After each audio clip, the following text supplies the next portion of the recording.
నమస్తే. తాజాగా కేంద్ర హోంశాఖ శాఖ మంత్రి బండి సంజయ్ కొన్ని కామెంట్ చేసిండు. ఇది బీసీల రిజర్వేషన్ కాదు, ముస్లింల రిజర్వేషన్ అంటూ కామెంట్ చేస్తూనే బీసీ డిక్లరేషన్ కాదు, ఇది ముమ్మాటికి ఇది ముస్లిం డిక్లరేషన్ అంటూ ఇక 30% ఉన్నటువంటి ముస్లింల ఓట్ల కోసమే కాంగ్రెస్ ఒక రకమైనటువంటి వ్యూహాన్ని పంతున్నది. ఒకవేళ 42% బీసీలకు మాత్రమే మరి రిజర్వేషన్ కల్పిస్తే మేము మద్దతు ఇస్తాం తప్ప అందులో ముస్లింలను కనుక ఇంక్లూడింగ్ చేస్తే మేము మద్దతు ఇవ్వమంటూ బండి సంజయ్ తేల్చి చెప్తున్నారు. మాట్లాడే ప్రయత్నం చేద్దాం. మనతో పాటు కాంగ్రెస్ పార్టీ సీనియర్ నాయకులు fire brand MLC Addanki Dayakar, దాంతోపాటు ఇక చాలా అంశాలున్నాయి. ఇక ఏదైతే పీసీ ఘోష్ కమిషన్ రేపో మాపో నివేదిక ఇవ్వబోతున్నట్టు తెలుస్తున్నది. మరోవైపు ఇక ఏదైతే రాష్ట్రంలో కొంత ఫుడ్ పాయిజన్లు అవుతున్నాయి గురుకుల సంబంధించినటువంటి ఆ విద్యార్థులకు సంబంధించినటువంటి అంశం తెర మీదకి వస్తున్నది. ఇంకోవైపు చిక్కడపల్లి సెంట్రల్ లైబ్రరీకి అద్దంకి దయాకర్ ఇవాళ పోతున్నట్టు తెలుస్తున్నది. నిరుద్యోగులతోటి భేటీ అయ్యి అనేకమైనటువంటి ప్రశ్నలకు సమాధానం కూడా చెప్పినట్టుగా తెలుస్తుంది. మాట్లాడే ప్రయత్నం చేద్దాం. మన మొదటగా బండి సంజయ్ కామెంట్స్ ఎట్లా చూస్తారు? 30% ఉన్నటువంటి ముస్లింల ఓట్ల కోసము ఈ కుతంత్రాలు పడుతున్నది కాంగ్రెస్ పార్టీ. మేము వాళ్ళని 42% రిజర్వేషన్లో కనుక ఇంక్లూడింగ్ చేస్తే మేము మద్దతు ఇవ్వమని తేల్చి చెప్తున్నాడు. ఏం చెప్తారు మీరు? ఇప్పుడు గుజరాత్లో మరి 20% ఇస్తున్నారు కదా. గుజరాత్లో 26 కులాలు ఉన్నాయి. అక్కడ ఈడబ్ల్యూఎస్ 10%లో ఉంది. తర్వాత మిగతా ఇస్తున్న దాంట్లో 30% పైచిలకి ఇస్తున్నారు. అక్కడ కూడా ముస్లింలు ఉన్నారు, 26 కులాలు ఉన్నారు. కాబట్టి ఇవి ఆడలేక మధ్యలో ఓడినట్టుగా చేసే స్టేట్మెంట్సే. కానీ మీ చేతనైతే మీరు మద్దతు ఇవ్వండి, లేకపోతే మేము చేస్తాం, మీరు కామ్గా కూర్చోండి. బీజేపీ మద్దతు ఇవ్వకుండా బిల్లును పాస్ చేయించే సాధ్యమయ్యే అవకాశం ఉందా? బిల్లు ఎందుకు, ఆర్డినెన్స్ తెచ్చుకుంటాం, ఆర్డినెన్స్ తర్వాత జీవో తెచ్చుకుంటాం, అమలు చేయడం ఖాయం. ఇలా బీజేపీ బీసీల ద్రోహి అని తెలుస్తూనే ఉంది కదా. ముస్లింల యొక్క పేరు చెప్పి ముస్లింలు దాంట్లో ఉన్నారని చెప్పి అంటారు. మరి మీ దగ్గర గుజరాత్లో కాదు, 18 రాష్ట్రాల్లో ముస్లింలు ఉన్నారు. 18 రాష్ట్రాల ముస్లింలకు రిజర్వేషన్లు ఇస్తూనే ఉన్నారు. అంటే కాంగ్రెస్ పాలిత రాష్ట్రాల్లో బిల్లులను అడ్డుకోవడానికి బీజేపీ చేసే ఎత్తుగడ ఇంత చీప్గా ఉంటుంది అనేది అర్థమవుతుంది. వాళ్ళు బీసీల కొరకు పక్కన పెట్టండి. అసలు వాళ్ళు చేస్తున్న ఎత్తుగడ అంతా కూడా ఎక్కడ కాంగ్రెస్ పార్టీకి ఈ క్రెడిట్ వస్తుందో అని. తెలంగాణలో మొదలుపెట్టినాం, రేపు కేంద్రంలో నీ మోడీని గద్దె దించేది ఇదే బీసీ నినాదం. దమ్ముంటే కాసుకోమని ఎవరైనా సరే, బండి సంజయ్ అని కాదు, మోదీనైనా సరే కాసుకోమని చెప్పు. ఇలా మేము బీసీలకు రాజ్యాంగబద్ధ హక్కులు కావాలనేది మా ఎల్ఓపి యొక్క, మా రాహుల్ గాంధీ గారి యొక్క లక్ష్యం. మేము పాలించే రాష్ట్రాల్లో తెస్తున్నాం. మీకు చేతనైతే చెయ్యండి, లేకపోతే మిమ్మల్ని దించేది ఏ బీసీ నినాదంతో మోడీ బీసీ అని తెర మీదకి వచ్చిండ్రో ఆ బీసీలే మీ అంతం చూస్తారనేది మీకు తెలిస్తే, ముందుగా తెలిస్తే మంచిది. లేకపోతే బీసీలే రేపు రాజకీయంగా మిమ్మల్ని బొంద పెడతారు. ఎందుకంటే మీరు బీసీలు ఇప్పుడు ఆయనే కదా, బండి సంజయ్నే కదా తీసి పక్కన పెట్టి మళ్ళీ తెచ్చి ఇప్పుడు బీసీని వాళ్ళు కనీసం ఏమంటారు అధ్యక్షునిగానే చేస్తుండ్రా. కాబట్టి బీసీల ద్రోహ పార్టీ బీజేపీగా చరిత్రకి ఎక్కనుంది. ఆ బీసీలే రేపు చరిత్ర లేకుండా బీజేపీకి చేస్తారనేది మాకు నమ్మకం. మా లక్ష్యం బీసీలకు చట్టసభల్లో కూడా రిజర్వేషన్లు ఇవ్వాలనే ఎత్తుగడతో భవిష్యత్తులో ఉన్నాం. వాళ్ళు చేసింది, చేయకపోతే నెక్స్ట్ రాహుల్ గాంధీ ప్రధానమంత్రి అవుతాడు, మేము చేసుకుంటాం. మీరేం చేసింది ఏం లేదు ఎప్పుడు కూడా. ఇప్పుడు ఈడబ్ల్యూఎస్ రిజర్వేషన్లు కూడా మేము తయారు చేసిందే, మీరేం చేసింది కాదు. ఉన్న బిల్లు మీద సంతకం పెట్టుకున్నారు. మన్మోహన్ సింగ్ గారు, అప్పుడు రాజశేఖర రెడ్డి గారు, ఇక్కడ ఈబీసీ సంక్షేమ సంఘం మనోడు రవీందర్ రెడ్డి ఉండే, వీరప్ప మొయిలి గారు న్యాయశాఖ మంత్రిగా ఉన్నప్పుడు పురంధరేశ్వరి గారు హెచ్ఆర్ మినిస్టర్గా ఉండే, ముకుల్ వాస్నిక్ గారు ఆ డ్రాఫ్ట్ను మొత్తం తయారు చేసింది. ఈడబ్ల్యూఎస్ రిజర్వేషన్ మేము తయారు చేసినాం కాబట్టి మేము జిఎస్టీకి మేము తయారు చేసిన దాన్ని మార్పులు చేర్పులు చేసి ఎట్లా చేసిండ్రో ఈడబ్ల్యూఎస్ కూడా అట్లనే చేసిండ్రు, మార్పులు చేర్పులు చేసి. దాంట్లో మీరే ముస్లింలను, పఠాన్లను, రియాజ్లను, తర్వాత వీళ్ళెవరు సయ్యద్లను, కొన్ని అగ్రవర్ణాల ముస్లింలకు మాత్రం 10% రిజర్వేషన్లో ఇచ్చుకున్నారు.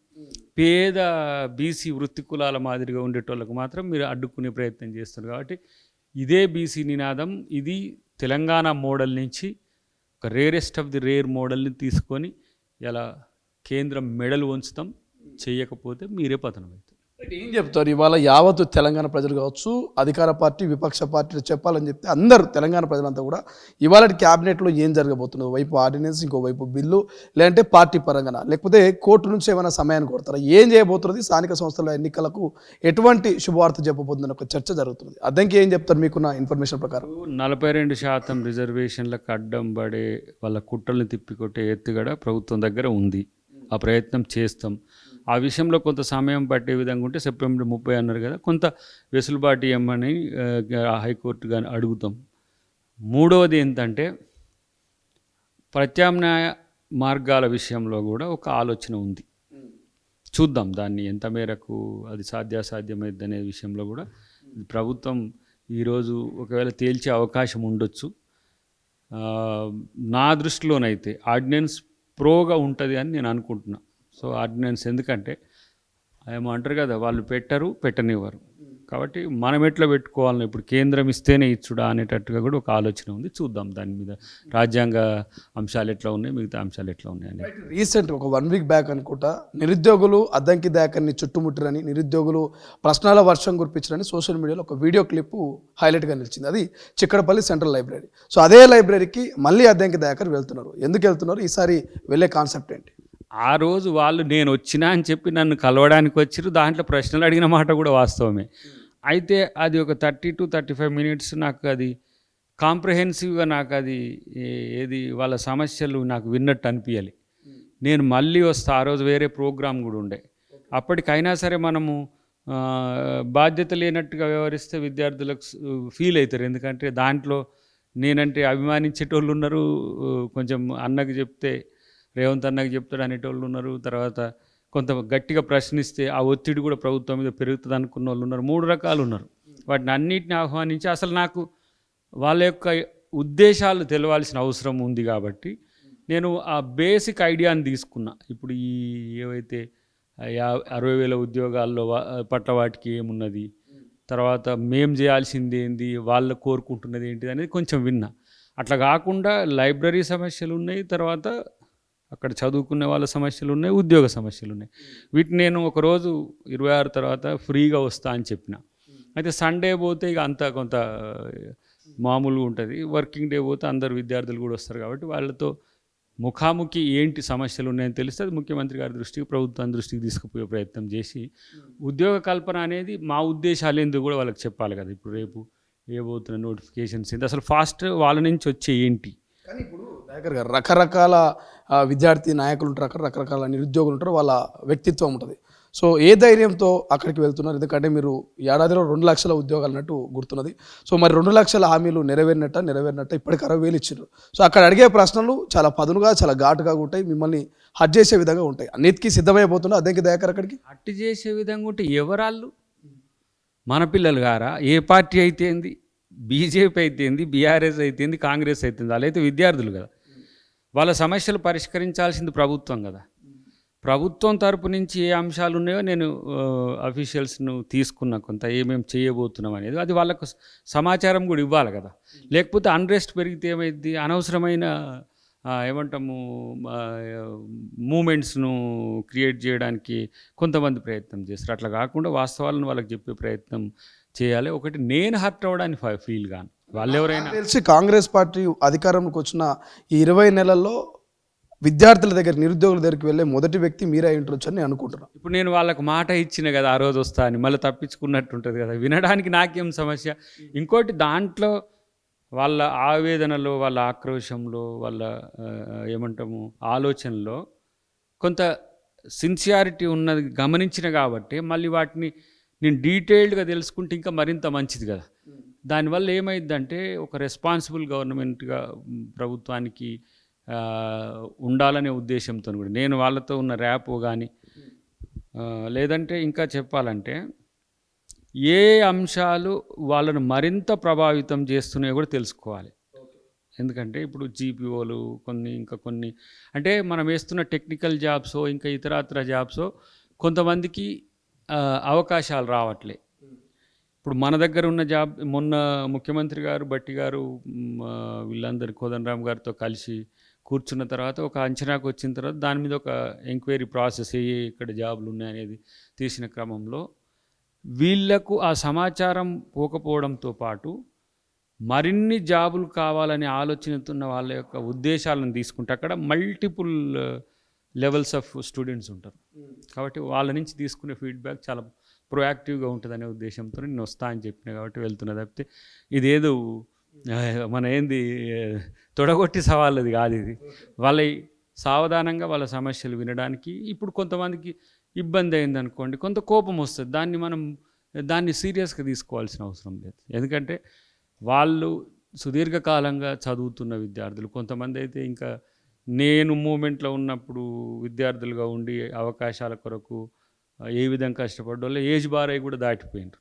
సో వాళ్ళను 2011-12 నుంచి నేను ఈ ఎవరైతే మన యువత నిరుద్యోగులను చూస్తున్నా కాబట్టి అది నాకు కనెక్టింగ్ ఇష్యూ. సో అట్లాంటి సమస్యలు, ఎందుకంటే యువత అనేది మన భవిష్యత్తు. వాళ్ళకు మనం పాజిటివ్గా మనము ప్రభుత్వం నుంచి ఏమంటాము సమాధానాలు లేకపోతే వాళ్ళు కూడా ఫీల్ అవుతారు. అది ఫీల్ అవ్వడం మొత్తం విద్యార్థి సమాజానికి, నిరుద్యోగ సమాజానికి కూడా ఒక రాంగ్ మెసేజ్ పోకుండా ఒక ప్రయత్నం చేస్తున్నారు. రైట్. వరుస ఫుడ్ పాయిజన్లు దేనికి సంకేతం అనుకోవాలి? హరీష్ రావు పోతే కూడా అడ్డుకుంటున్నారు, ఒక చర్చ జరుగుతున్నది.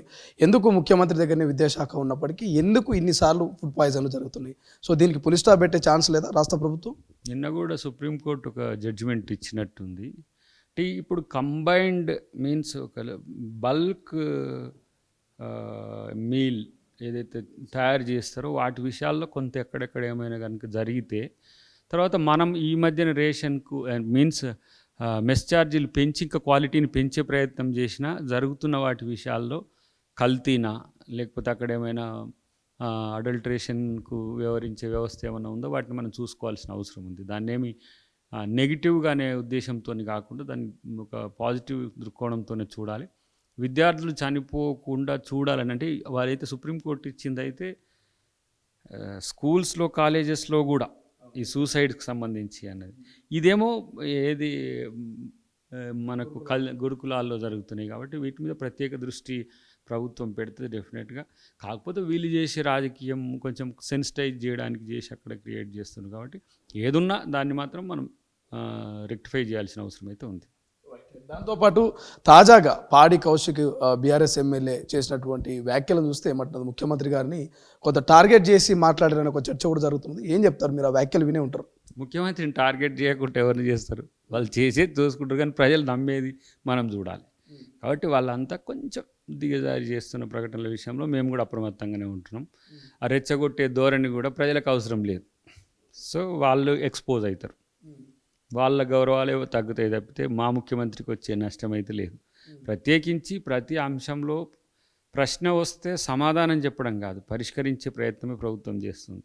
కాబట్టి ఆ కోణంలో వాళ్ళు ఎంత ఎక్స్పోజ్ చేసుకొని గింజుకొని బూతులు మాట్లాడినా ఆవేశాలకు రెచ్చగొట్టినా కూడా ఇక్కడ రెచ్చిపోవడానికి ఎవరు సిద్ధంగా ఉండరు. వాళ్ళు అడిగే దాంట్లో కనుక ప్రశ్న సహేతుకంగా ఉందనుకోండి, మనం ఎందుకు రెస్పాండ్ కావద్దు? ఇప్పుడు గురుకులాలకు సంబంధించే ఉంది, స్ట్రింజెంట్ యాక్షన్ తీసుకోవాలి. తర్వాత ఇప్పుడు విద్యార్థుల సమస్యలు, నిరుద్యోగ సమస్యలు ఉన్నాయి, అవి తీసుకోవాలి. వాటి విషయంలో కేవలం ప్రచారానికే పరిమితం అవుతుండే కానీ ఒక కన్సిస్టెంట్ యాక్టివిజం లేదు వాళ్ళలో. ఆ రోజు మీడియా వార్త కొరకు వాడుతున్నారు తప్పితే, లేకపోతే దాని నెక్స్ట్ ఇప్పుడు నేను మొన్న లైబ్రరీకే పోయినా వాళ్ళు నన్ను ఎంత ప్రేమపూర్వకంగా నిలదీసి ఒక రకంగా చెప్పాలంటే, అన్న మీలాంటి వాళ్ళు చేయకపోతే ఇంకా ఎవరు చేస్తారు? మాకు మీరు ఉద్యమకారులు కాబట్టి మాకు నమ్మకం ఉంది, మీరు అడగాలి కదా, రేవంత్ అన్నకు కూడా మీరు దగ్గర కదా, మీరు చెప్పాలి కదా అని అంటే వాళ్లకు ఆ నిమిషంలో చెప్పేది కూడా సాటిస్ఫాక్షన్ ఉండదు. అట్లా మేము సమస్య ఉన్న దగ్గర ఎక్కడైనా సరే దాన్ని పరిష్కారం ఎట్లా అనేది పంచాయతీ కొరకు ఏమున్నది, ఏదైనా చేయవచ్చు. మీరు అన్నట్టుగా ఇష్యూ చేయడానికి శల్య సారథ్యాలు చేసినట్టుగా ఇష్టం వచ్చినట్టుగా కూడా మాట్లాడచ్చు. అది కౌశిక్ మొదట్లో కాంగ్రెస్ పార్టీలో ఉన్నటువంటి వ్యక్తి, ఆ తర్వాత బీఆర్ఎస్కి వెళ్ళిన వ్యక్తి. సో కాంగ్రెస్లో నాకు అన్నీ తెలుసు, మీతో కలిసి పని చేసినప్పుడు అన్నీ బయట పెడతా అనేటువంటి అంశము, వ్యక్తిగతంగా కొన్ని అంశాలు చెప్పడం, ఎట్లా దుబాయ్ కావచ్చు, ఢిల్లీ కావచ్చు, ఎక్కడెక్కడ తిరిగి అన్నీ చెప్తానే అంశం, ఇది ఎందుకు వరుసగా వివాదాస్పదంగా కౌశిక్ రెడ్డి మారడాన్ని ఎట్లా చూస్తారు? ఎవరు వద్దంటారు? ఎవరైనా ఆయన చేయి పట్టుకొని ఆపుతుంటారు. ఇప్పుడు ప్రెస్ మీట్ పెట్టినట్టే అవి కూడా చెప్పొచ్చు కదా. కానీ ఆ వచ్చే వార్తల్ని బేస్ చేసి మనోడు మాట్లాడుతున్నది నాకు అర్థమైపోయింది. కాబట్టి ఫెయిల్ అయ్యేది తనే. ఇంకా నవ్వు వస్తుంది తప్పితే రేవంత్ రెడ్డి గారి వ్యక్తిత్వం అందరికీ తెలుసు, మా అందరికీ తెలుసు, తనకు కూడా తెలుసు.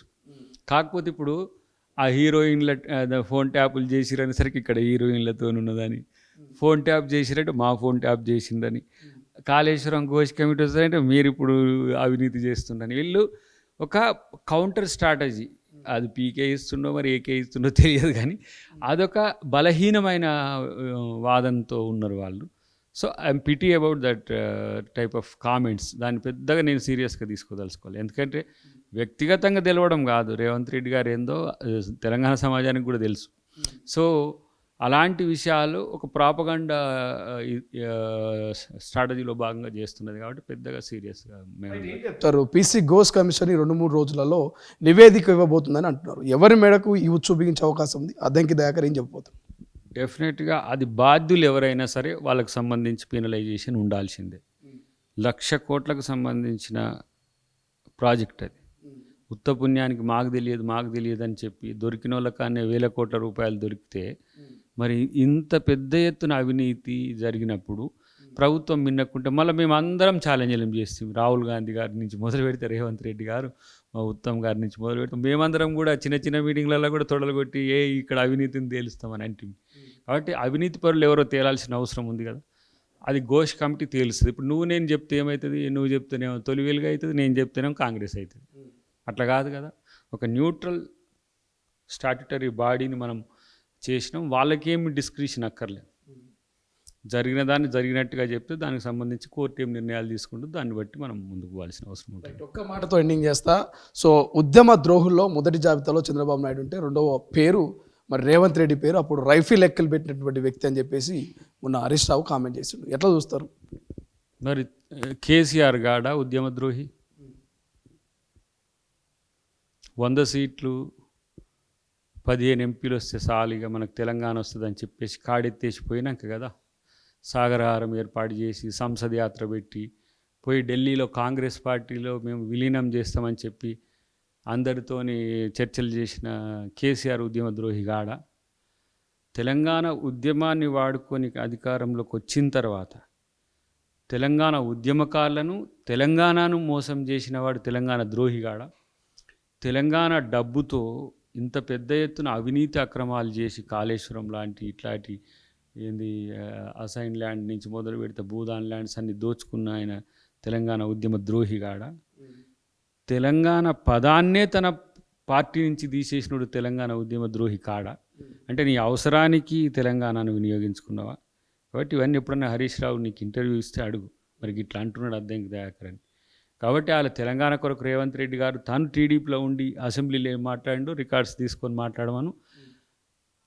కేటీఆర్ కాదు ఆ రోజు హరీష్ రావుతో కలిసి గవర్నర్ గారి ప్రసంగాన్ని అడ్డుకుంటున్నప్పుడు నీతో కలిసి ఉన్న మిత్రుడు రేవంత్ రెడ్డి కాదు ఒకసారి క్రాస్ చెక్ చేసుకోమని. రాజకీయాల కోసం ఎలా ఒక మాట అంట, చంద్రబాబు నీకు ఉద్యమ ద్రోహి అయితే 2009లో చంద్రబాబుతో ఎందుకు పోతూ పోయినావు? అది ఉద్యమ ద్రోహం కాదా? నువ్వు చేస్తే ఎత్తుగడ, నువ్వు చేస్తే పెద్ద స్ట్రాటజీ. ఇలా నేనంటున్న ఒక మాట, తెలంగాణ రాష్ట్ర గీతాన్ని జాతికి అంకితం చేయలేని ద్రోహులు మీరు. తెలంగాణ తల్లి విగ్రహాన్ని జాతికి అంకితం చేయలేకపోయిన వాళ్ళు. మళ్ళీ భారత రాష్ట్ర సమితిని భారతదేశంలో గుణాత్మక మార్పు పైన పోయి అన్ని రాష్ట్రాల్లో తెలంగాణ పైసలు పంచిన ద్రోహులు మీరు. మిమ్మల్ని ఏమనాలి మరి? కాబట్టి ఇవాళ వాళ్ళు రాజకీయాల కొరకు నేను చెప్పినా కదా. అందుకనే మీరు చేసే ప్రకటనలు బీఆర్ఎస్/టీఆర్ఎస్ ఎందుకు అంటున్నా అంటే మళ్ళీ వెనకకు వస్తారేమో అనే ఉద్దేశంతో మీరు చేసే ప్రకటనలు తెలంగాణ ప్రజలు నమ్మే పరిస్థితులు లేరు. మిమ్మల్ని మీది ఎక్స్పైరీ డేట్ అయిపోయింది, మీది టీఆర్ఎస్కి అయిపోయింది. అందుకని బీఆర్ఎస్ పెట్టుకుంటూ బీఆర్ఎస్ని కూడా బండకేసి బాధిండ్రు. ఎక్స్పైరీ డేట్ అయిపోయింది, ఇంకేదో దాన్ని బతికించుకోవాలని మీరు చేసే ప్రయత్నాలు ప్రయోగాలు ఎవరు పట్టించుకోరు. తెలంగాణ ప్రజలకు ఏం మర్చిపోలే. ఇంకా మీరు కొత్తగా చెప్తే ఆహా ఇట్లనా అని చెప్పి తెలుసుకునే ఏం లేవు. కాబట్టి మిమ్మల్ని మళ్ళీ ఏదో ప్రజలు స్వీకరిస్తారు అనే ఆలోచనతో మీరు చేసే ప్రయత్నాలు మానుకుంటే మంచిదని నేను హితవు చెప్తున్నాను. ఒక మాటలో ఏం చెప్తారు? ఎవరైతే బీజేపీ ఎంపీ సీఎం రమేష్ చేసిన కామెంట్స్ ఎట్లా చూస్తారు? బీజేపీ బీఆర్ఎస్ పొత్తు పెట్టుకోవాలని చూస్తున్నాయి, కవిత కోసము కేసుల ఎత్తివేత కోసం అని ఒక కామెంట్ వచ్చింది. ఎట్లా చూస్తారు దాన్ని? ఇప్పుడు వీఆర్ఎస్ అనొచ్చు మనం, విలీన రాష్ట్ర సమితి. ఇప్పుడు కాంగ్రెస్లో విలీనం చేస్తా అంటారు, బీఆర్ఎస్లో విలీనం చేస్తాడు, ఇంకోటి వస్తే విలీనం చేస్తా అంటారు. మీరు విలీనమయ్యే పార్టీగా నిలబడుతుందని ఎట్లా అనుకుంటారా బాబు? నాకు అర్థం కాదు. సీఎం రమేష్ చెప్పే ప్రశ్నలకు సమాధానం చెప్పమని చాలు వాళ్ళను. కొత్తగా మళ్ళీ మేము దాంట్లో ఎందుకు? మీరే బీజేపీ దగ్గరికి పోయి ఇలా మళ్ళీ అదే కవిత గారి కొరకే పోయినరు అంటున్నారు కదా. కవిత గారే బీఆర్ఎస్లో ఎందుకు విలీనం చేయాలి పార్టీని అని కొట్లాడింది, అందుకని నేను వాళ్ళతో విభేదించిన అని చెప్పేసి. దయాలో దేవుల్లో పక్కన పెట్టి విషయం వస్తే మీరెందుకు సీఎం రమేష్ కాడికి పోయినరో మరి ఆయనను ఒక బహిరంగంగా వారికి సమాధానం చెప్పమనండి. చూసుకుందాం. ఇప్పుడు నువ్వు వచ్చిన ఆయన వీడియో ఫుటేజెస్ అన్నీ నేను బయట పెడతా అన్నాడు, మీ సీక్రెట్లు అన్నీ నా దగ్గర ఉన్నాయి, వారితో చర్చించమానండి, మాతోనే ఎందుకు ఇంకా. కాబట్టి ఇలా ఎంతవరకైనా దిగజారడానికి బీఆర్ఎస్ చేస్తుందంటే దానికి ఇంతకంటే పెద్ద ఉదాహరణ లేదు. ఇలా వాళ్ళు జాయిన్గా చేసుకోనని ఇటు కాంగ్రెస్ గతంలో విలీనం అవుతా అంటే వద్దన్నారు. ఎవరు మిమ్మల్ని ఎందుకు దగ్గరికి తీసుకోరంటే వచ్చిన తర్వాత వాళ్ళని వేసేసుడే మీ పని ఉంటుంది. కాబట్టి మిమ్మల్ని ఎవరు నమ్మరు. అబద్ధాలే పునాదులుగా, మోసాలే మీ యొక్క ఏమంటారు అస్త్రాలుగా, ఇంకా అన్నిటికంటే ఎక్కువ వంచన కొత్తగా నేర్చిండ్రు వాళ్ళు. వంచడం అనేది వాళ్ళ యొక్క జీవితకాల ఏమంటారు ధ్యేయాలుగా మిలిగిపోయిన పరిస్థితిలో మీరు తప్పితే, మీ కుటుంబం తప్పితే, మీ కుటుంబంలో మీ చెల్లె కూడా పక్కకు పోయింది అనుకోండి, మీరు తప్పితే మీకు ఇంకెవరు ఉన్నారంటే ఎవరూ ఉండరు.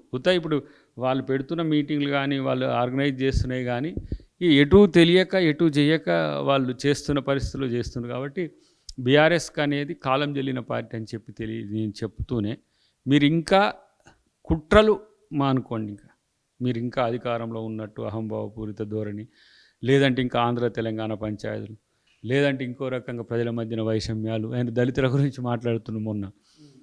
మరి ఎట్లా ఎన్ని రకాల దళితుల మీద అకృత్యాలు చేసిండ్రో, సప్లాన్ని ఎట్లా డైవర్ట్ చేసిండ్రో, దళితుని ముఖ్యమంత్రి అంటే ఇలా కనీసము మాట్లాడేటప్పుడు వాళ్ళ నోటికి ఏదొస్తుంది మాట్లాడే, కానీ మేమేం చేసినామని వాళ్ళు ఆలోచించుకునే స్థితిలో.